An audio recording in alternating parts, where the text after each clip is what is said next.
If you're looking to get into one of Dubai's leading tech startups, this video might not give you a big smile, yet it will definitely open your eyes. For the past 2 years, I worked with Dubai's top fintech startups in the product space, and I can now truly evaluate and reveal the hidden reality of working in there. High salary, remote work, and fast-paced environment, these are just a few things that I will cover and expose in this episode. Specifically, if you're from overseas and you're wishing to move to Dubai, this video is right for you. So stay tuned as I will reveal the crucial insights startups and their senior management don't want you to know. So to give you a bit of a background and tell you why I could actually be an accurate source of information for you, I will start by telling you about my very own experience, why I moved to Dubai besides my other ventures in real estate, and how I ended up working with the top startups in here. Professionally, I have always worked and actually started my career in digital ventures and moved across different ranks and roles within this industry, and that's exactly how I ended up in my last few years working with the startups in different roles. Could be advisory, could be full-time, but that's actually how I ended up in Dubai.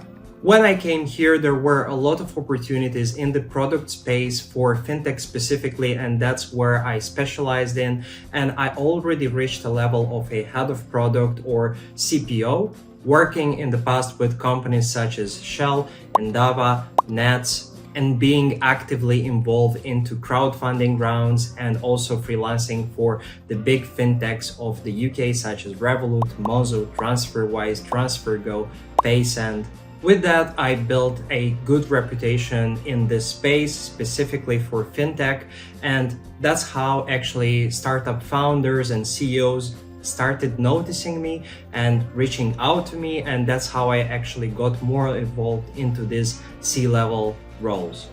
After a few months of discussion and negotiation, I have actually been able to join the founding team of a early stage AI startup that was also VC backed, and it's called Swift.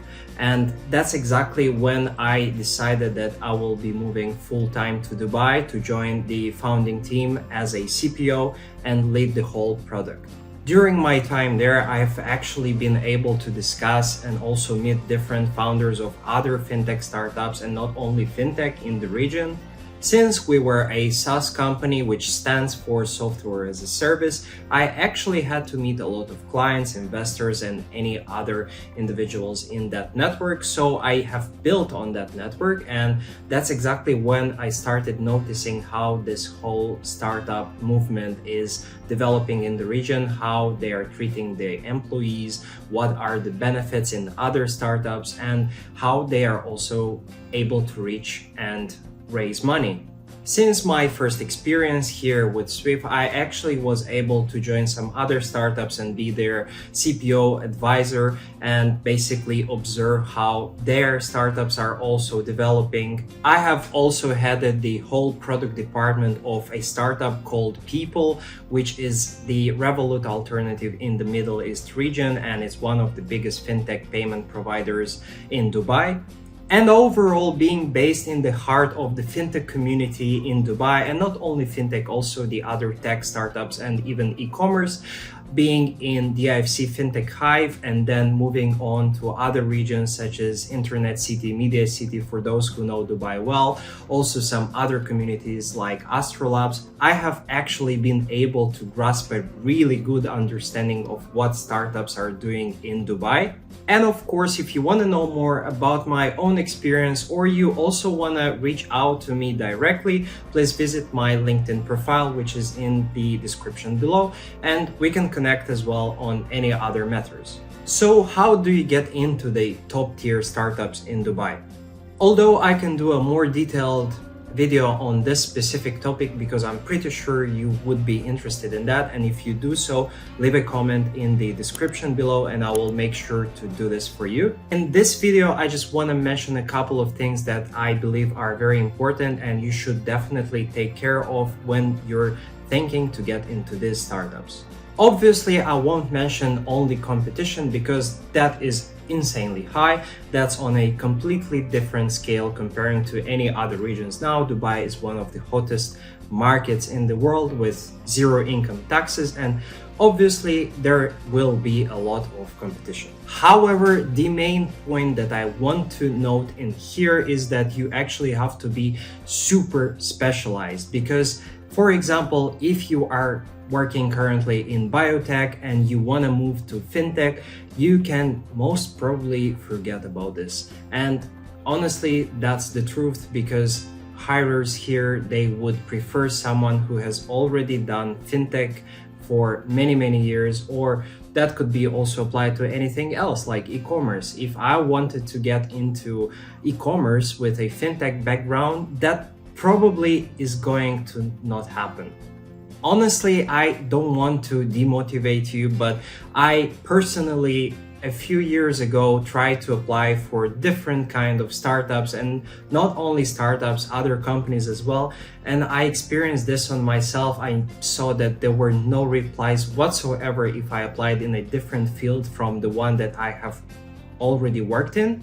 And this point is more emphasized for startups because their people have to use and maximize their resources, as in people, to actually get the best benefit out of it. So if you're new into this field, how can they maximize your best potential? They obviously can teach you and tell you how you can work and bring some benefits to the company. However, this takes a lot of time, and you should probably know by now that in startups, the environment is very fast-paced and you have to know exactly what you are doing. Finally, another very important thing that you have to take care of is that you need to somehow show that you have local experience. In my very own case, I actually worked with a couple of Middle Eastern companies while being back in Europe, and that's how I was able to emphasize on it and show it on my CV and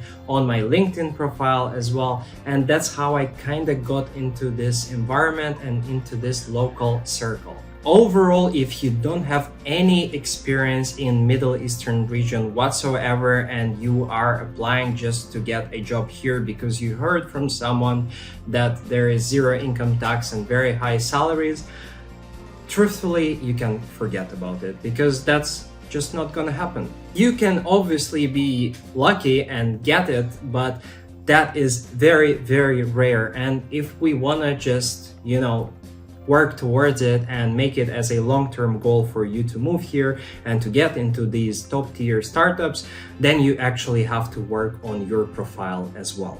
Now, if we speak about salaries, which is probably one of the most important and most asked questions from everyone, indeed, the salaries in the UAE and also Middle East in general are actually generally pretty high. Again, this is only my experience, and if we look at my field in the product space, in the tech startups, then I will just break down a couple of salaries that I personally think is the real accurate benchmark and you should expect when you apply for a job. So starting salary for someone in the product space, and that is someone who actually has at least 3 years work experience. So most probably that's going to be a product manager or junior product manager role. Then it's going to be around 20,000 to 25,000 dirhams, and that's on the best level. If you are a more experienced product manager with around 4 to 5 years experience, or you can even go into the senior product management roles, then you should be looking at around 30 to 40,000 dirhams. Afterwards, if we actually speak and look at the lead roles, so a lead product manager, a head of product, or just a senior product manager with more than one team, then you should actually be looking at a salary starting from 40 to 45,000 dirhams per month, and that could go up as much as you can because depends on the specific industry and the roles. If that's in AI, for example, then it could go up to even 70,000 a month. When you actually get into the C-level roles and you can do some advisory as well, the actual place where I currently am at, then you can expect different salaries and different pay types as well, because you can also be paid in equity, you can also be part of a founding team, for example. Then in that case, you are the one who sets it and you are the one who is holding the best card to negotiate it. One other thing that you have to know here, and I have to mention because that's my duty to give you the most accurate information, is that working with startups in this region can actually be quite risky, and sometimes just because of funding and different types of payments available here, you might expect delays in your salaries. And I know many companies won't like me to say this, but this is happening and this is true. Which is why I would advise you to do some really good research on the company that you are looking at or the startup that you are discussing a role with, so that you know for a fact that they are serious, they have some good history, and they can actually match your expectations. Also, there are salary pay gaps in this region, and I personally know people who are having the same skill set and experience, but the pay gap between them is massive.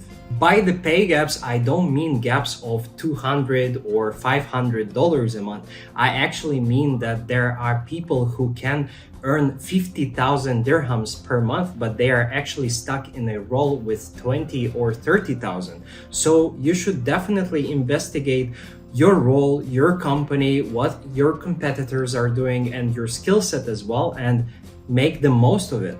That's because otherwise no one else will do for you. And also you should know that if you're joining a startup, it's really hard to actually renegotiate your salary in the future. And there are not really a lot of salary increases here as well. The benefits package is usually pretty good. It includes equity for majority of the startups. It also includes the medical insurance, and some startups also give you a flight ticket, so an air ticket that you can use for going back to your own country once a year. You will also get different kind of allowances. You can get a laptop. Most probably you will be offered a choice between a PC and a Mac, and these are the newest ones. So the benefits package is pretty good in most of the startups I worked with, and also in our own startups where we had to give that to the employees as well. Another thing that I should mention is that you also get your visa sponsored, and if you're not already a golden visa holder, which is not really happening often, but if you work in tech, you can actually get that because you have the talent and you can sponsor yourself through this program. Then in that case, the company or the startup will actually cover this, and that's also around $1,000 to $2,000 a year, which also makes it a little bit more difficult, actually a lot more difficult if you're overseas, because if you're already local in here and you know this experience, you know how this works, the startups would prefer you because that will just take a lot of hassle off the road and they know how you can proceed with this, so it's a bit more easier for them as well. However, it's been changing lately, and I can see that there are a lot of startups actually hiring from overseas and even remote workers because they have just better skills. Therefore, in this case, you shouldn't actually be demotivated, because if you have all the right skill set, you got some experience locally or at least remotely with local companies, then the companies or the startups that you're interviewing with so that you can move to Dubai will most probably sponsor it for you because they just prefer the best skill set.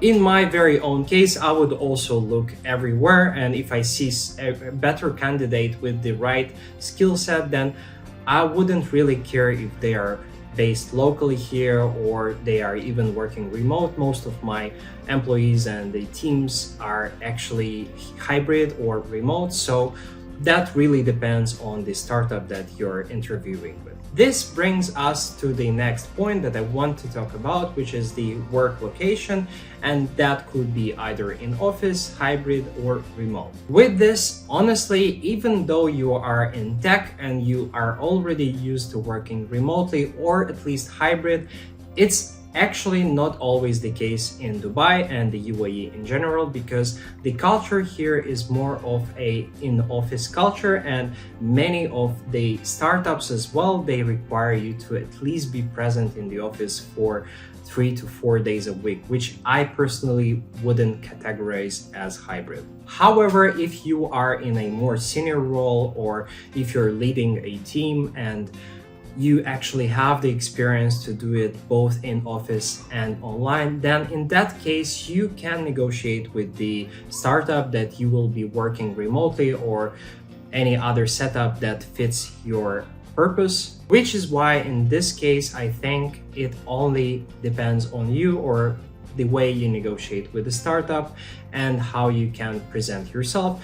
But in the case that you are just starting out, or you are in a more junior role, I think you should actually expect working from the office mostly. If we speak about the work environment and specifically about the culture at these startups, I actually only have good positive experiences. I've never had any negative experiences, so I think the culture is actually pretty fruitful, pretty good, positive. Everyone is super hardworking, everyone is super helpful with each other as well.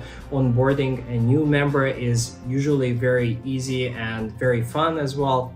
Also, since the Dubai and UAE market is relatively new, there is a lot of people coming in and going from different countries, so you have a lot of mixed cultures, which is really cool and gives you some kind of a nice flair of the startups. But also this could be a downside for some startups, because just of the fact that Dubai hasn't already established a solid startup environment, you actually have different kind of people and different quality of people, if you allow me to say that, and that sometimes damages the startup. However, usually the leads and the senior management would try to put it together.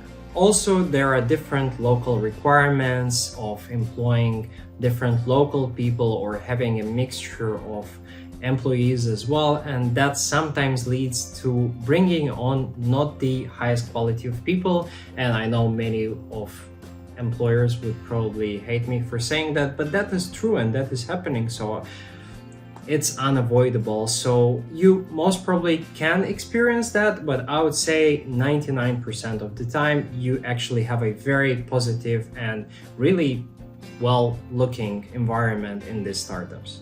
If we speak about pressure, then in this case, working at all the companies in Dubai and UAE, the pressure usually is pretty high, and specifically if you are in the high-paced startups, then you definitely should expect some real pressure sometimes. So be ready for that, and that is also kind of unavoidable.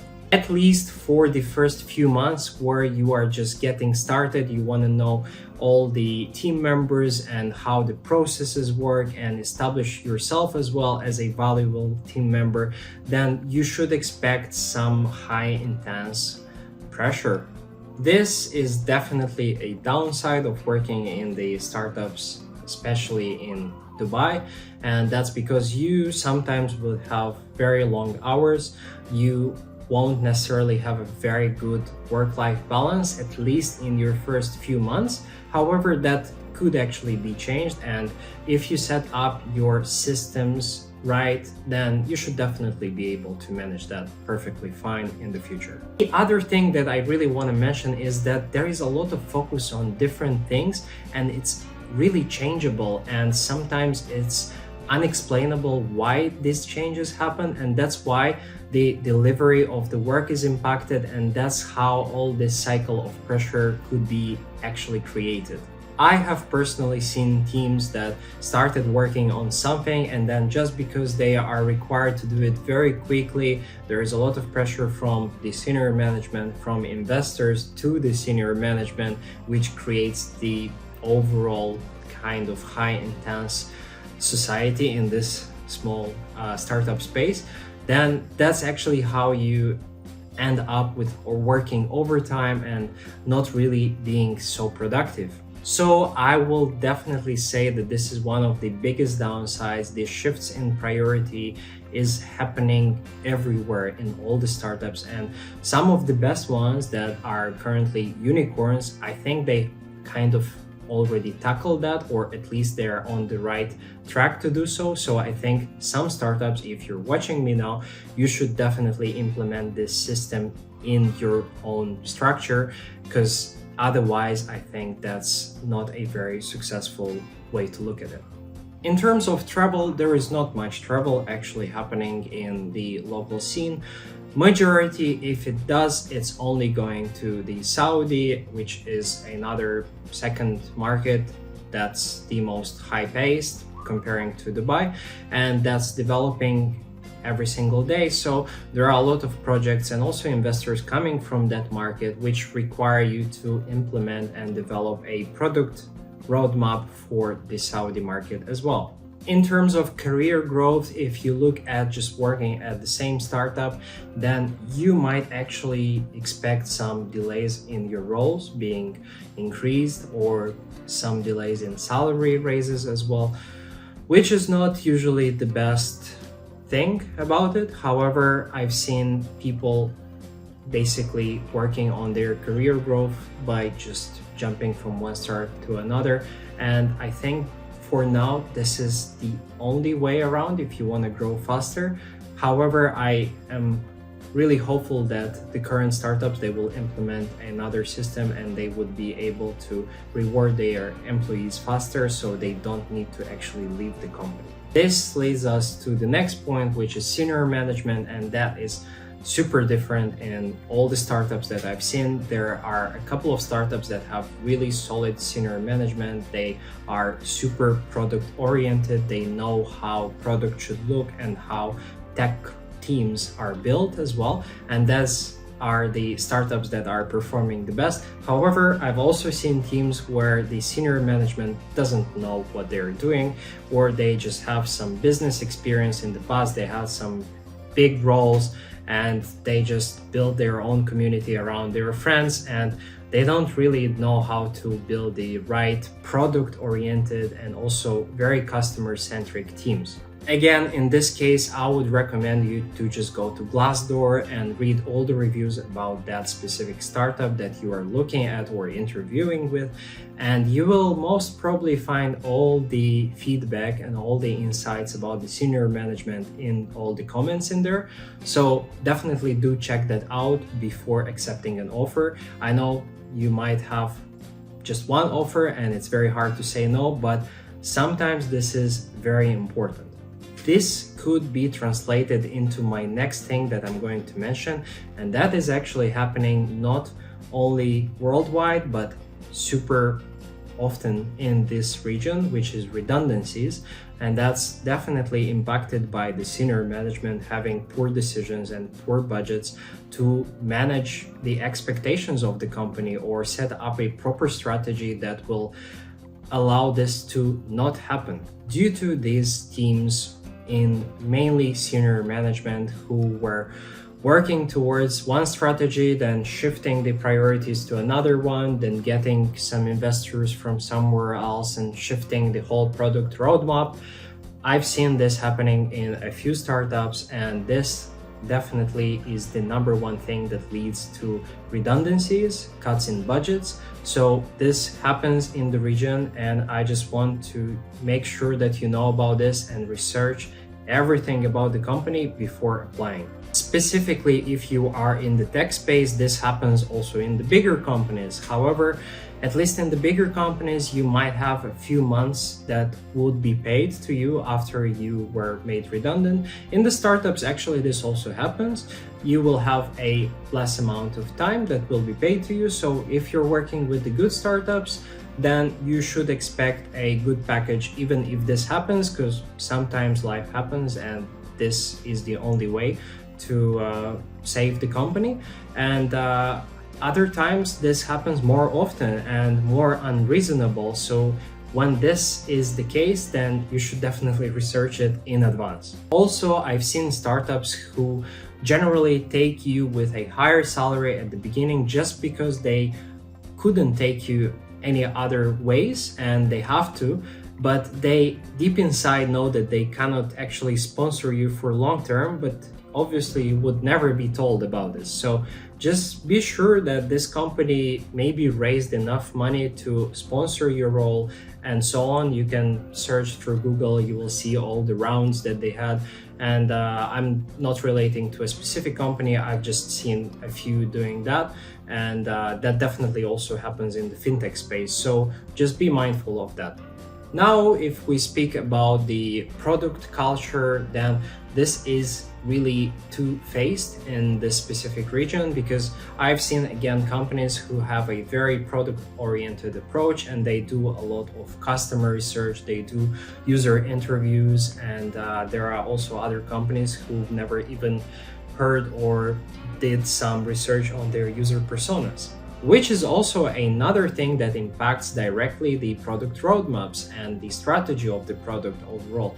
Because if you set up something and you agree and align with everyone, however, there are a lot of changes and there is no real product culture and you don't really have the analytics or insights what you actually should deliver to satisfy the user, then that's when all the priorities start to shift and drift and change, and that's exactly when the whole company kind of goes downhill. Yet again, I have actually spoken and worked with a couple of startups who have a very strong product culture. Majority of these startups you already use as a product in your daily life, because these are actually unicorn big startups and they do focus a lot of user research, and that's a very big priority on their product agenda, which I think that should be the way. However, again, not everyone is focusing on that. So for some companies, if you are specifically in UX or UI and you want to work more with the end user, then you should research on that and you will definitely find a few. Finally, another thing that I want to mention is that when you work at startups in the region, you actually sometimes have limitations. And to actually correct myself, that's not only applicable to startups, that's applicable to many other types of companies in this region that actually require you, for example, to submit a NOC if you want to apply for a visa to travel to one country or another, or you want to start a side hustle, or you want to start a blog or anything else that could be monetized in the future. Then you always have to actually submit an NOC to the employer and they have to accept it, which limits you as a creative person, or if you are entrepreneurial, that's even a bigger limitation because you can't really start another company while being fully employed. Also, some other companies require you to actually sign a deal or a non-disclosure agreement with them that you won't be working for any of their competitors after you leave that company, which makes it really difficult if you are specialized in one field and you want to move around to the same kind of field companies. And that's actually where this whole thing starts to kick in, and you see that there are some limitations that really don't work in your favor. Which is why before you start working with one of the top startups in Dubai, you actually have to read all the agreements in detail.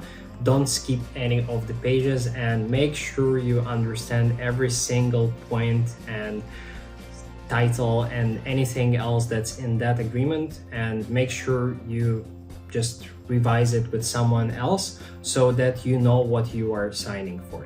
Anyway, overall, I didn't want to actually demotivate you or anything like that. I wanted to give my very honest truth that is happening in the region for the tech startups, and also for even some other companies, not just startups, so you know before jumping into any kind of deal. Overall, there are obviously a ton of benefits, and I don't even have to mention them because you know them yourselves. there is zero income tax, there is a lot of benefits that you get when you move to Dubai. You are in the center of the world, you can fly anywhere, you have Emirates and Etihad, which are literally covering the whole planet. You have a very good weather the whole year round, and even in summer it's super hot. But with these salaries that you have here, most of the people, they just travel around, they go to Europe. So I think overall definitely all the benefits surpass the disadvantages. However, this video was specifically to cover the things that are lacking in here, and if you found them useful and interesting, please let me know in the comments below, and I will tell you more in the next videos. Also, I have now introduced memberships on my channel, so if you want to support me, then you can buy one and you will receive a new Porsche badge every single month. You can also get a super thanks, so I will highly appreciate this, and this will serve as a true, genuine motivator for me to make higher quality videos every single week.